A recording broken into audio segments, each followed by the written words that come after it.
Այսօր մեկնարկեց ազգային ժողովի հերթական քարոզարան, որին շատերը սպասում էին ոչ միայն օրենքների ու նախագծերի քննարկման համար, այլև Հովիկ Աբրահամյանը պետք է հայտներ իր հրաժարականի մասին։ Նիստի մեկնարկին ազգային ժողովի նախագահը սովորականի պես ներկայացրեց օրակարգը քննարկվող հարցերի հերթականությունը։ Սակայն նիստն ընթացավ ակնկալվածի պես եւ Հովիկ Աբրահամյանը ներկայացրեց իր հրաժարականը։ Հանրապետության նախագահի, պետության, ժողովրդի եւ կուսակցության առջեւ համաձայն ազգային ժողովի կանոնակարգ օրենքի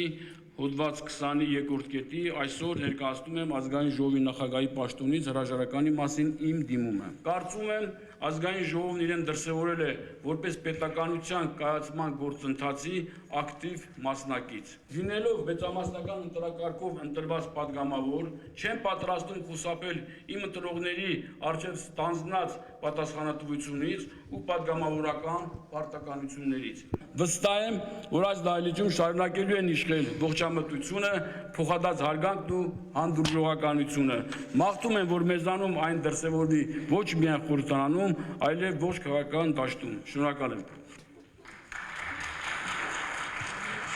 Հարգելի գործընկերներ, շարունակում ենք մեր աշխատանքը։ Հրաժարականի մասին բարձրաձայնելուց հետո Հովիկ Աբրահամյանը հաշված րոպեներ անց լքեց նիստերի դահլիճը եւ նրան հետևեցին այնպիսի падգամավորներ, ովքեր տոնից տոն էին լինում ազգային ժողովում։ Արդյունքում ազգային ժողովի նիստերի դահլիճը հիշեցրեց Արտաշեսի եւ Արտավազդի մասին առասպելաբանության այն հատվածը, որտեղ Արտավազդն ընդդիմանում է հորը։ Դու գնացիր եւ ամեն ինչ քեզ հետ տարած, ես այս ավերակների վրա ինչպես թագավորեմ։ Գուցե падգամավորները դահլիճը լքելով փորձեցին ներկայացնել իրենց բողոքը Հովիկ Աբրահամյանի հրաժարականի կամ հերթական քաղաքական խաղերի նկատմամբ։ Արմեն Հիկարյան, Հովիկ Գրիգորյան, Սլաքեյմ։